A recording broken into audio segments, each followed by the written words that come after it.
श्री शिवाय नमस्तुभ्याम, हर हर महादेव। कैसे हैं आप सब। देखिए, आज का ये वीडियो बहुत ही ज़्यादा विशेष होने वाला है।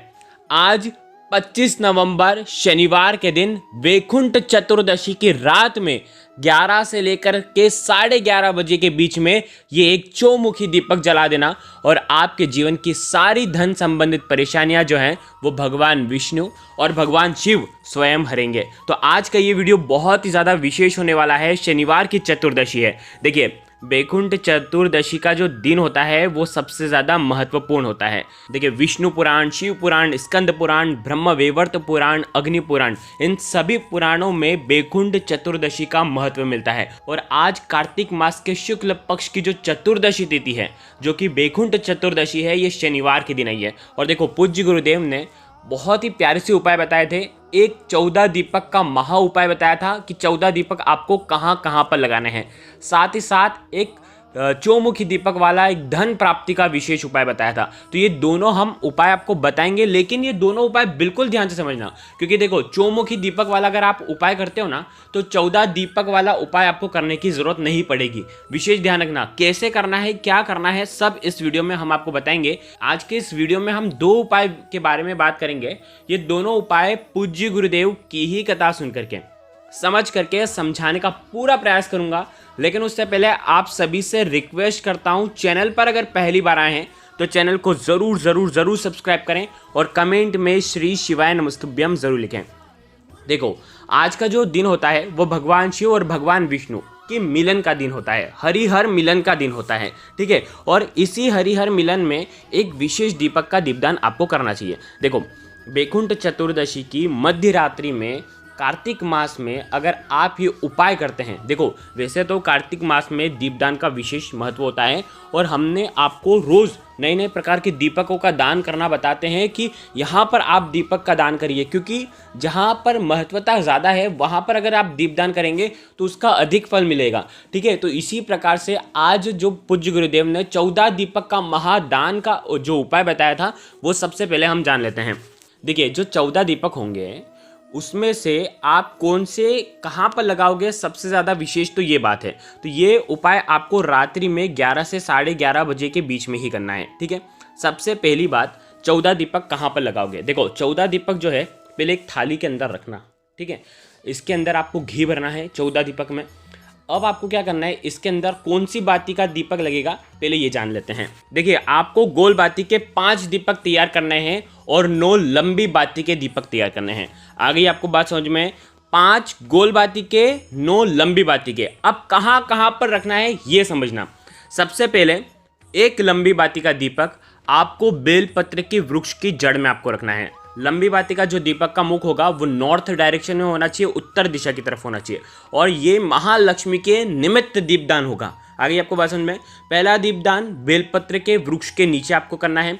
दूसरा दीपदान आपको करना है पीपल के वृक्ष के वहां पर गोल बाती का दीपक, ठीक है। दूसरा दीपक गोल बाती का पीपल के वृक्ष के वहां पर। तीसरा दीपक आपको मटके के पास, जहां आपका मटका है, जहां पर आपके पितरों का स्थान है, जहां पर आपका जल का स्थान है, वहां पर आपको लंबी बाती का दीपक का दान करना है। चौथा जो दीपक होगा वो आपको भगवान शिव के मंदिर में गोल बाती का दीपक का दान आपको करना है। अब देखो, यहाँ पर एक चीज़ समझना, अगर आपके घर के आसपास जो भी मंदिर है वहाँ के पट अगर बंद हो जाते हैं तो आप ये जो दीपक है, आपको ये जो दीपक है आप शिव जी के नाम से मंदिर के बाहर चौखट पर भी लगा सकते हैं, या तो आप घर पर भी भगवान शिव के नाम से भगवान शिव के सामने आप ये दीपक का दान कर सकते हैं, ठीक है। चौथा दीपक का दान कर लिया।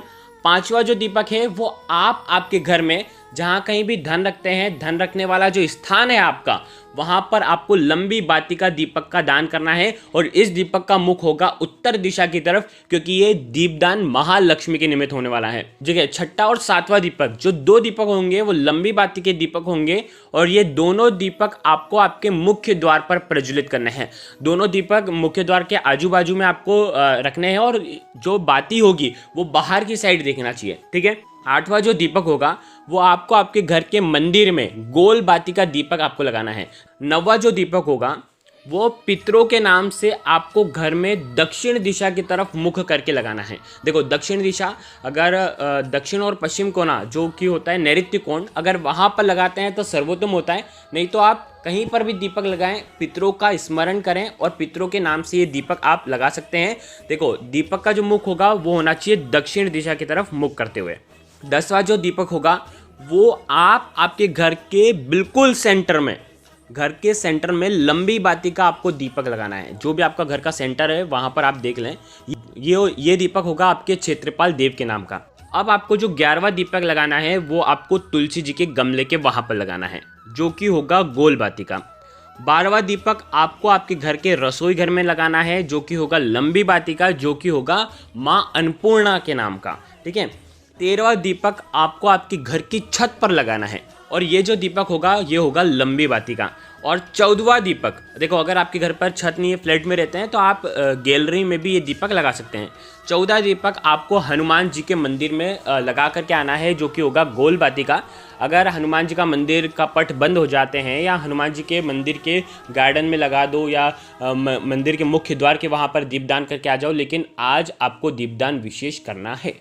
अगर ये आपको बात समझ में, शनिवार का दिन है आज तो हनुमान जी का दिन है, तो आपको आज ये दीपक का दान ज़रूर करना है।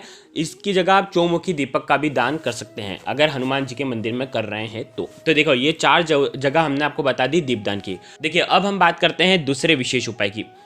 लक्ष्मी प्राप्ति, धन प्राप्ति का एक विशेष उपाय है। देखो अगर 14 दीपक आप नहीं जला सकते ना, ये ऊपर वाला जो उपाय था 14 दीपक अगर आप नहीं जला सकते तो कम से कम इस उपाय को तो आपको करना ही करना है। ये विशेषकर है महालक्ष्मी को प्रसन्न करने का। मात्र आपको पर्स में एक चीज़ रख लेना है और आपकी सारी धन की परेशानियां जो हैं वो सब दूर हो जाएगी। देखो इसके लिए आपको क्या करना है, आपको एक तांबे के पात्र के अंदर जल भरना है। देखिए ये उपाय भी आपको रात्रि में 11 से 12 के बीच में करना है। देखो अगर आपके घर के आसपास जलाशय है, कुआं है, तो वहाँ पर आप कर सकते हैं। लेकिन अगर आपके यहाँ कुआं भी नहीं है, जलाशय भी नहीं है, नदी भी नहीं है, तालाब भी नहीं है, तो आप ये उपाय आपके घर में करेंगे। आपके घर में तुलसी जी जो हैं, तुलसी जी के गमले के बाहर आपको ये उपाय करना है। क्या करना है, तांबे का पात्र लेना, बहुत ध्यान से समझना, तांबे के पात्र के अंदर जल भरना।